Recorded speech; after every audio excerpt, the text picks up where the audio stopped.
Welcome to KR Engineering and Career Guidance YouTube channel. KR Engineering and Career Guidance YouTube channel చూస్తున్న viewers అందరికీ సాదర స్వాగతం. తప్పకుండా మా ఛానల్ని సబ్స్క్రైబ్ చేయండి, లైక్ చేయండి, షేర్ చేయండి. ఆసక్తి ఉన్న అభ్యర్థులందరూ KR జనరల్ వాట్సాప్ గ్రూప్లో మీ నెంబర్ నాకు షేర్ చేసి గ్రూప్ లింక్ ద్వారా జాయిన్ అవ్వండి. ఇంకా పర్సనల్ గ్రూప్పై ఆసక్తి ఉంటే ఆ గ్రూప్లో కూడా వివరాలు తెలుసుకొని ఆసక్తి గల అభ్యర్థులు జాయిన్ అవ్వండి. 2026 ఇంజనీరింగ్ ఎంట్రన్స్లో కంప్లీట్ అయ్యి అడ్మిషన్స్ పూర్తయ్యేంత వరకు మీకు మన గైడెన్స్ ద్వారా సహాయ సహకారాలు అందుతాయి. ఈ అవకాశం యూటిలైజ్ చేసుకోవాలని కోరడం జరుగుతుంది. మరి జేఈ మెయిన్స్ రిజిస్ట్రేషన్ కూడా మనకు ప్రారంభం కాబోతూ ఉంది. మరి ఈ సమయంలో చాలామందికి ఉన్న డౌట్స్, టెన్షన్ ఏంటంటే మరి సక్రమంగా మా యొక్క అప్లికేషన్ ప్రక్రియ, రిజిస్ట్రేషన్ ప్రక్రియ కంప్లీట్ అవుతుందా అని చెప్పేసి పెద్దగా ఆందోళన చెందాల్సిన అవసరం లేదు. గతంలో లాగా జేఈ మెయిన్స్ అప్లికేషన్ కూడా లాస్ట్ ఇయర్ నుంచి చాలా సులభతరం చేశారు. మరి ఆల్రెడీ ఇటు మన గైడెన్స్ ద్వారా, అటు ఎన్టీఏ అడ్వైజరీ బోర్డు ద్వారా మీకు ఆధార్ అప్డేషన్ గురించి కావచ్చు, కేటగిరీ సర్టిఫికేట్ గురించి కావచ్చు, పీడబ్ల్యూడీ సర్టిఫికేట్ గురించి కావచ్చు, వెంట మీకు అప్డేషన్ చేసి మిమ్మల్ని అలర్ట్ చేయడం జరిగింది. మరి ఆల్మోస్ట్ దాదాపు 80-90% విద్యార్థులు ఆధార్ అప్డేట్ చేసుకున్నారు. కేటగిరీ సర్టిఫికేట్ కూడా ఎలిజిబిలిటీ ఉన్న వాళ్ళు తీసుకున్నారు.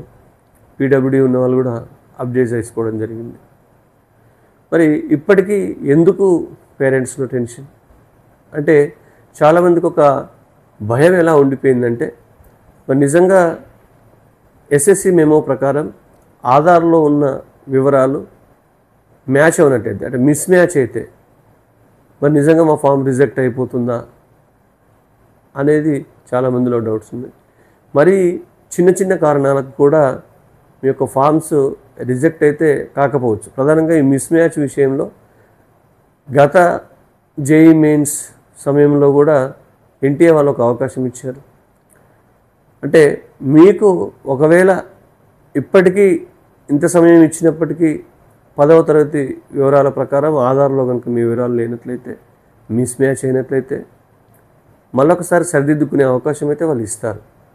అంటే ఇమ్మీడియట్గా మీకు ఎంట్రన్స్ రిజెక్ట్ చేసి మిమ్మల్ని ఎగ్జామ్ రాయకుండా చేయకుండా చేసే ప్రసక్తి అయితే గతంలో లాస్ట్ ఇయర్ వాళ్ళు ఇచ్చిన వివరంలో లేదు. రీసెంట్లీ న్యూ అడ్వైజరీ బోర్డు దాంట్లో కూడా వాళ్ళు ఆ విషయం తెలియజేశారు.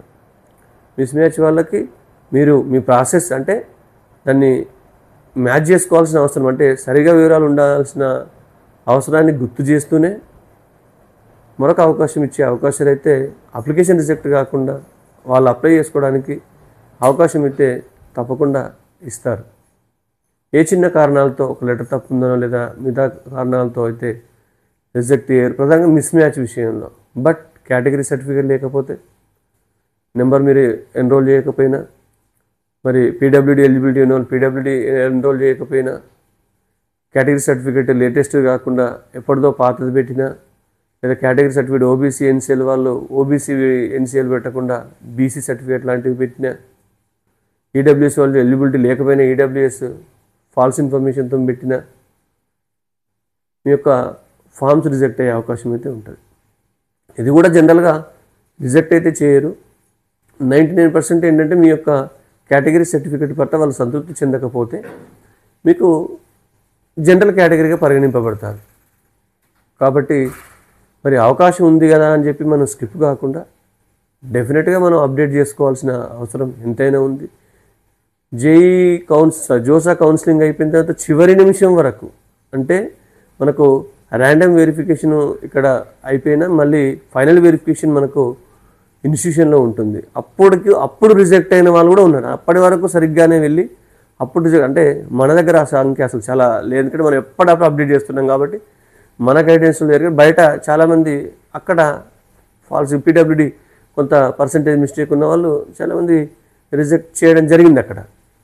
అంటే ఎప్పుడు మీరు ఇన్ఫర్మేషన్ రాంగ్ ఉన్నప్పుడు, మిస్ మ్యాచ్ అయినప్పుడు అడ్మిషన్ నుంచి తప్పించుకోలేరు. అడ్మిషన్ అంటే తప్పకుండా దాన్ని కరెక్షన్ చేసుకుంటే మీకు టెన్షన్ లేకుండా ఉంటుందని మిమ్మల్ని లాస్ట్ 60 days నుంచి చెప్పడం జరుగుతుంది.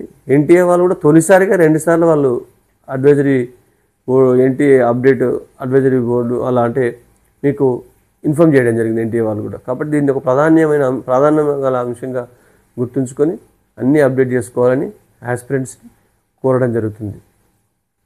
అప్లికేషన్ గురించి, రిజిస్ట్రేషన్ గురించి పెద్దగా టెన్షన్ పడాల్సిన అవసరం లేదు. మీరు అప్లై చేసేటప్పుడు వివరాలు మిస్టేక్ లేకుండా చూసుకోవాల్సిన బాధ్యత మాత్రం పూర్తిగా పేరెంట్స్ది కానీ స్టూడెంట్స్ది కానీ ఉంటుంది. ఇది మన అప్డేట్. ధన్యవాదాలు. Thank you.